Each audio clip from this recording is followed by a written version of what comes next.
Hello and good morning student. আজকে আমরা page 96 শুরু করছি। 96 এর একের প্রশ্ন, এমসিকিউ টাইপের প্রশ্ন আছে। একটা নির্দিষ্ট প্রথম প্রশ্ন যেটা বলছে, একটা নির্দিষ্ট সরল সুদের হারে কোনো মূলধন এক্স বছরে দ্বিগুণ হচ্ছে আর ওয়াই বছরে 3 গুণ হচ্ছে, তাহলে এক্স ইস টু ওয়াই কত হবে? তাহলে দুটো ক্ষেত্রের অঙ্ক, প্রথম ক্ষেত্র আর এদিকে দ্বিতীয় ক্ষেত্র। তো কোনো মূলধন এক্স বছরে, সময়টা এক্স বছর বলেছে, আর দ্বিতীয়বারের সময়টা ওয়াই বছর বলেছে। ভেবে দেখো, বলেছে কোনো মূলধনটা বলে দেয় না, আমরা ধরে নিচ্ছি এ টাকা। কোনো মূলধন এক্স বছরে কত হচ্ছে? দ্বিগুণ হচ্ছে, তার মানে সুদ আসলে হবে দ্বিগুণ 2 টাকা, আর ওয়াই বছরে 3 গুণ হচ্ছে বলেছে। 3 গুণ হচ্ছে মানে সুদ আসল কত হবে? 3 টাকা। সহজ প্রশ্ন বটে। তাহলে যদি এ হয় তাহলে আই কত হবে? তুমি জানো, পি জানো, এ জানো, আই কত হবে? এ মাইনাস পি, এ টাকা। আর এখানে সুদ কত হবে? সুদ আসল মাইনাস আসল 3a মাইনাস আসল তো একটাই বটে, এ 2a টাকা। এতএব এখান থেকে তুমি রেট অফ ইন্টারেস্ট বার করো, এখান থেকে তুমি রেট অফ ইন্টারেস্ট বার করো। রেট অফ ইন্টারেস্ট বার করার formula I into 100 by PT. I হয়ে গেল এ ইন্টু 100 বাই পি হয়ে গেল এ ইন্টু টি হয়ে গেল এক্স। এদিকেও rate of interest I into 100 by P, P মানে হলো এ, দুটো পি একই বটে, ইন্টু টি ওয়াই। এবারে রেট অফ ইন্টারেস্ট সমান হয়, শর্তানুসারে দুটো সুদের হার সুদ কোষের অঙ্কে সমান হয়, যদি আলাদা না বলে দেয়। তাহলে এই ক্ষেত্রে আলাদা বলে দেয় না, তার মানে সমান। অতএব শর্তানুসারে এই দুটো সমান হবে। অতএব a into 100 by a into X, 2a into 100 by a into Y. এখন লিখে করছি, তুমি তো রাফে খুব স্পিডে করতে পারবে। তাহলে এ চলে গেল, এখানেও এ চলে গেল, এখানে 100 চলে গেল। অতএব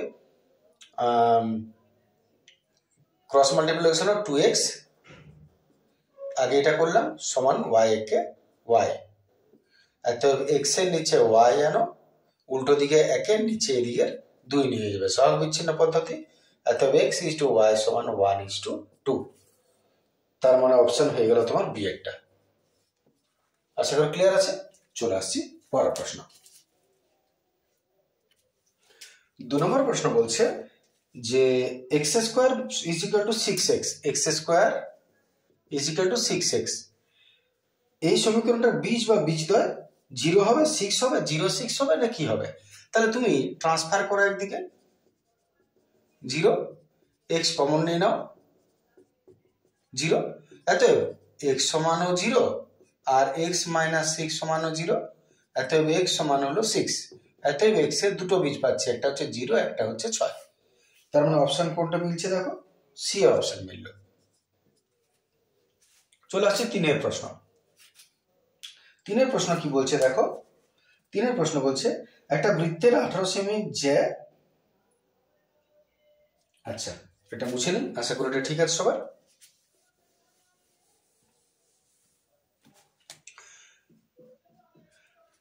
প্রশ্ন বলছে একটি বৃত্তের 18 সেমি দীর্ঘ একটি যে বৃত্তের কেন্দ্রে এক সমকোণ পরিমাণ উৎপন্ন করে। একটা বৃত্ত অঙ্কন করা যাক, ছবি ছাড়া তো বোঝা যাবে না।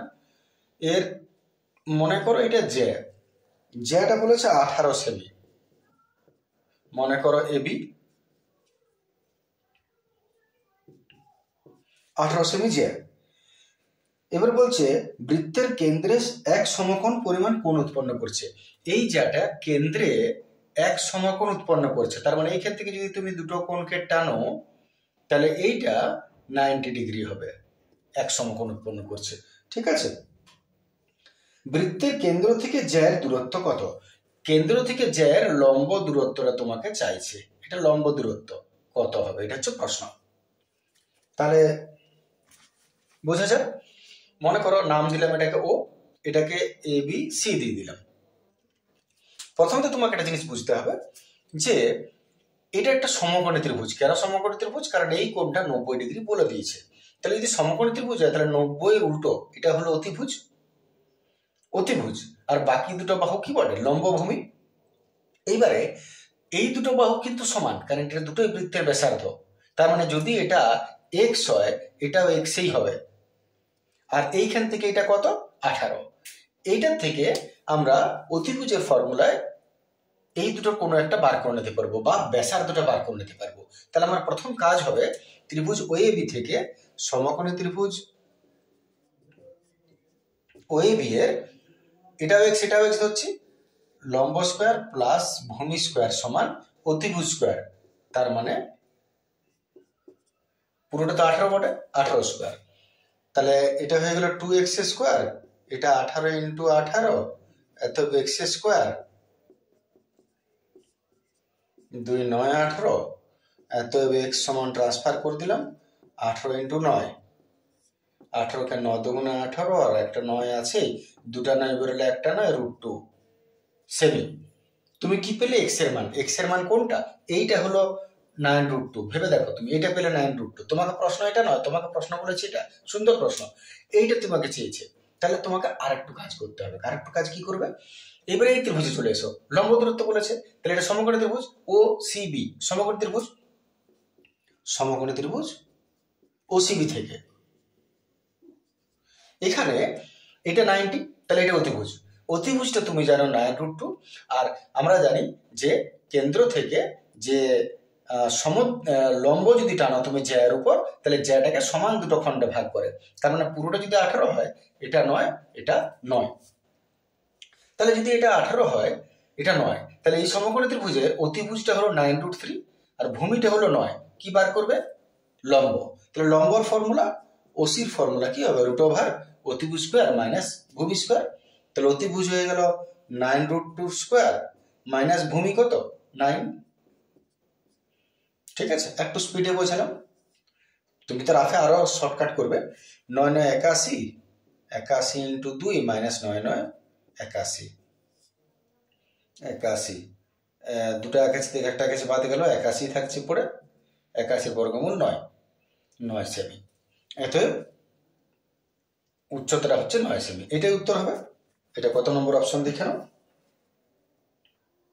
সি, সি এর উত্তর। ঠিক আছে, চলে আসছে আমরা পরের প্রশ্ন। পরের প্রশ্ন,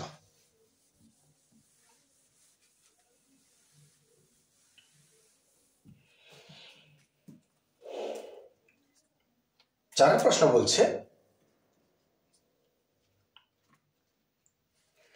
যদি cos theta plus sec theta, cos theta plus sec theta is equal to 2 হয়, তবে cos 11 theta plus sec 11 theta এর মান কত হবে? তাহলে cos sec মানটা নিয়ে চলা যাক। cos sec একে অপর উল্টো আমরা জানি। তাহলে আমি এক কাজ করছি, cos থিটা, sec মানে তো 1/cos হয়, এটা লসাগু করে দাও। cos cos cos আর cos cos cos cos cos theta cross করে নেব, 2 cos থিটা। আগের পেজে একটা এই অঙ্ক ছিল এরকম ভাবে, এটাকে ট্রান্সফার করে দিয়ে মাঝখানে নিয়ে এসো, এটাকে মাঝখানে আনলাম দুজনের। তাতে কি হলো? ফর্মুলা হয়ে গেল a square minus 2ab plus b square. তাহলে কার ফর্মুলা? a মাইনাস b তার হোল স্কোয়ার। এটাকে ছোট করে নাও, a মাইনাস b তার হোল স্কোয়ার। ট্রান্সফার করে দাও, 0 বর্গমূল 0 হয়। অতএব cos থিটা সমান -1 গেল +1। cos থিটার মান হলো 1। এবারে তুমি প্রশ্নে চলে এসো। এবার যে প্রশ্নটা দিয়েছে, cos 11 থিটার জায়গায় তো মান বসে যাবে 1 to the power 11, R sec মানে তো 1/cos বটেই, cos 11 থিটা। এবার এটা যখন 1 টু দি পাওয়ার 11 হয়েছে, এটা cos এর জায়গায় 1 টু দি পাওয়ার 11। এবার 1 এর পাওয়ার 11 হোক আর 1 এর পাওয়ার 50 হোক, একই হয়। 11টা 1 গুণ করে একই হবে, আর এটাও 1। তার মানে 1 আর 1 যোগ করলে কত হলো 2। এটা উত্তর। অপশন দেখো সি একটা। ঠিক আছে, চলে আসছে আমরা পরের প্রশ্ন। 5 প্রশ্ন কি বলছে দেখো, বলছে আর একক দৈর্ঘ্যের ব্যাসার্ধ বিশিষ্ট একটি নিরেট অর্ধগোলক, একটা নিরেট অর্ধগোলক, এর ব্যাসার্ধটা হচ্ছে আর একক। আর একক ব্যাসার্ধ বিশিষ্ট একটা নিরেট অর্ধগোলক থেকে সর্ববৃহৎ নিরেট শঙ্কু কেটে নেওয়া যাবে, তার আয়তন কত হবে? এর থেকে যদি সব থেকে বড় শঙ্কু কাটো, তার মানে এর অংশটা গোলাকার থেকেই যাবে, ভূমিটা এইটা আমি চারদিক থেকে কেটে চেঁচে শঙ্কু তৈরি করে দেব, তাহলে এর আয়তন কত হবে? তাহলে এর আয়তন কত হবে? তুমি এবার লক্ষ্য করো, একটা গোলকের এইখান থেকে এটা যা, গোলকের এইখান থেকে এটা তাই বটে, একটা বলের এইখান থেকে এটা যা, এইখান থেকে এটাও তা। তাহলে গোলকে এটা যদি আর হয়, তাহলে গোলকের এটাও তো সেই ব্যাসার্ধই বটে, কিন্তু শঙ্কুর এটা কি বটে? শঙ্কুর এটা এইচ বটে, অথচ কত বটে? সে আর এই এইচ আর আর সমান। তাহলে যদি শঙ্কুর আয়তন বলে, শঙ্কুর আয়তনের ফর্মুলা হলো 1/3 পাই আর স্কোয়ার এইচ। তাহলে 1/3 পাই, এর আর কত শঙ্কুর? আর এই বটে, আর এর এইচটা কত? ওই আর ই বটে, তার মানে পাই আর কিউব বাই 3 ঘন একক। একটু দেখে নিই অপশন কোনটা দিচ্ছে। পাই আর কিউব বাই 3, তার মানে ডি এর অপশন। ঠিক আছে, চলে আসছে আমরা পরের প্রশ্ন।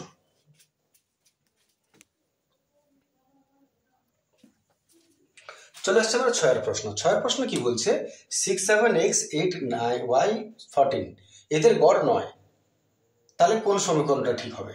তো গড় মানে যোগ করে ভাগ, তাহলে গড় সংখ্যা মানে সবগুলোকে আমি যোগ করব, সবগুলোকে আমি যোগ করলাম, তাকে ভাগ করব 1 2 3 4 5 6টা সংখ্যা দিয়ে, এটা হয়ে গেল গড়। আর গড় বলেই দিয়েছে 9, তার মানে শর্তানুসারে এটা সমান 9। একটু সলভ করা যাক। 7 আর 6 13, 14 15 16 17 18 19 20 21 21 22 23 24 25 35 আর এক্স প্লাস ওয়াই, আর এটা 6 নং, এটা হয়ে গেল 54। এবার এক্স প্লাস ওয়াইকে রেখে দাও এদিকে, আর 54 সঙ্গে 35কে নিয়ে যাও ওদিকে,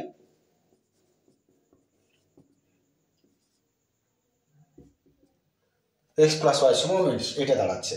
ইকুয়েশনগুলো মিলিয়ে দেখো যেগুলো দিয়েছে, নিশ্চয়ই এক্স প্লাস ওয়াই সমান 19 আছে বি এর অপশনটা। আশা করি ক্লিয়ার আছে। চলে আসছে পরের প্রশ্ন।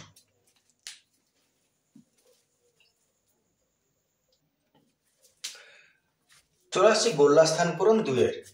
প্রথম প্রশ্ন বলছে 7x square minus 12x plus 18 equal to 0 সমীকরণের বীজদ্বয়ের সমষ্টি আর গুণফলের অনুপাত কত হবে? বীজদ্বয়ের সমষ্টি আর গুণফলের অনুপাত, তাহলে বীজদ্বয় দুটো আলফা বিটা হয়, তাহলে বীজদ্বয়ের সমষ্টি আর গুণফলের অনুপাতটা বার করতে বলেছে। তাহলে বীজদ্বয়ের সমষ্টির ফর্মুলা কি? মাইনাস বি বাই এ, আর গুণফলের ফর্মুলা কি? C by A. এইবারে সি এ তো কেটে যাবে, একই জিনিস। এবারে মাইনাস বি এর মান বসাও আর সি এর মান বসাও। আমরা জানি ইকুয়েশন থেকে এক্স এর আগে যেটা থাকে, এক্স স্কোয়ার আগে যে থাকে সেটা হচ্ছে এ, তার মানে কত 7, এক্স এর আগে যে থাকে সেটা বি, মাইনাস থাকলে মাইনাস সমেত ধরতে হবে, আর সি হচ্ছে শেষেরটা। তাহলে মাইনাস বি মানে বি কত? -12, এই মাইনাসটা আলাদা, আর এই বি এর মানটা পুরোটা বসাতে হবে সাইন সমেত। আর সি আছে, সি কত 18। এইবারে মাইনাস মাইনাস এটা তো প্লাস হয়ে গেল, 18 12 কত হবে? 6 2 12, 6 3 18, 2:3। এটাই হচ্ছে গোল্লা স্থান। ঠিক আছে না? আশা করি অসুবিধা নেই বুঝতে। 2 নম্বর প্রশ্ন, এটাও লিখে করতে হবে, তাহলে এটা মুছে দিই একটু। দুয়ের প্রশ্ন বলেছে এক বছরে আসল আর সুদাসলের অনুপাত 8:9 হলে বার্ষিক সরল সুদের হার কত? তাহলে এক বছর সময়টা বলে দিয়েছে। আসল আর সুদাসলের অনুপাত, আসল মানে পি, সুদাসল মানে এ, তাহলে আসল আর সুদাসলের অনুপাত হচ্ছে 8:9। প্রশ্ন হচ্ছে সুদের হার কত। সুদের হার যদি বার করতে হয় তাহলে তার ফর্মুলা হলো I into 100 by P into T. এবারে আমরা জানি কি, আই জানি না, তাহলে পি ইজ টু এ যদি 8:9 হয়, এত পি হচ্ছে অনুপাত আলাদা করে দাও 8x টাকা, আর এ হচ্ছে 9x টাকা। এটা ধ্রুবক আলাদা করতে গেলে, অনুপাত আলাদা করতে গেলে ধ্রুবক রাশি গুণ করতে হয়। তাহলে এটা 8x টাকা হলো, এটা 9x টাকা হলো। এবারে এ সুদ কি করে বেরোবে? সুদ কি করে বেরোবে? এ মাইনাস পি। তাহলে 9x মাইনাস 8x। এত লিখছি মানে তোমাকেও লিখতে হবে তখন, তা তো নয়, কিন্তু প্র্যাকটিসের জন্য তোমাকে একটু লিখতেই হবে। এটা নয় যে আমি অনেক বড় করে করছি, মনে করো না, এটা শুধু বোঝাচ্ছি আমি। তাহলে আই হলো এক্স। এতএব অনেকে কমেন্ট করে যে অনেক বড় করে বোঝাচ্ছি বা কিছু। আই হয়ে গেল এক্স ইন্টু 100। তুমি যখন নিজে বুঝতে পারবে নিজেই ডাইরেক্ট করতে পারবে। পি হয়ে গেল 8x আর টি হয়ে গেল 1 ইয়ার। 4 চিসাং 100, 4 দুগুণে 8, চিসাং বাই 2, 12 দুগুণে 24 আর 1 25, 12.5%। এটা হচ্ছে উত্তর। ঠিক আছে, চলে আসছি পরের প্রশ্ন। দুইয়ের প্রশ্ন বলেছে √5 প্লাস √2 এর অনুবন্ধীকরণই হচ্ছে √5 মাইনাস √2। সত্য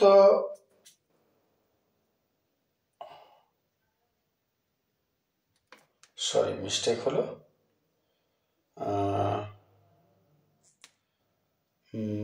চারটি, সরি অন্য প্রশ্ন লিখে দিলাম আমি।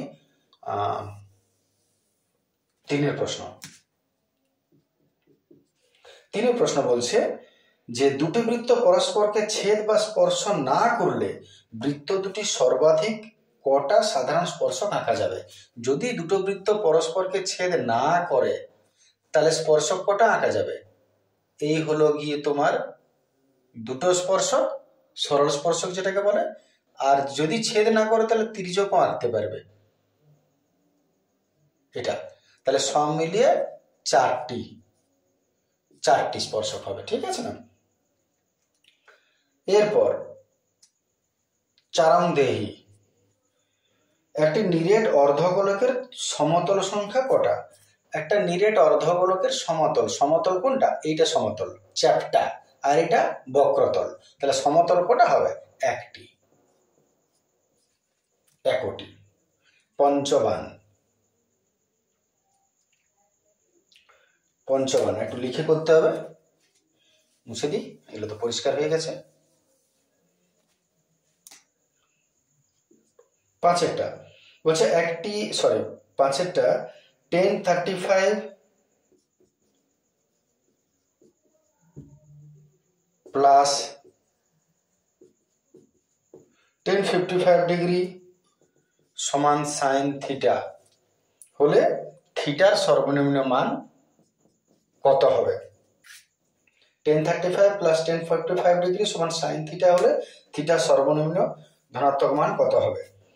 প্রশ্ন একটা প্রিন্টিং মিস্টেক আছে, এটা ইনটু হবে না, এটা যুক্ত হবে না, এটা গুণিত হবে, এটা ইনটু হবে আসলে। তো অঙ্কটা শুরু করা যাক।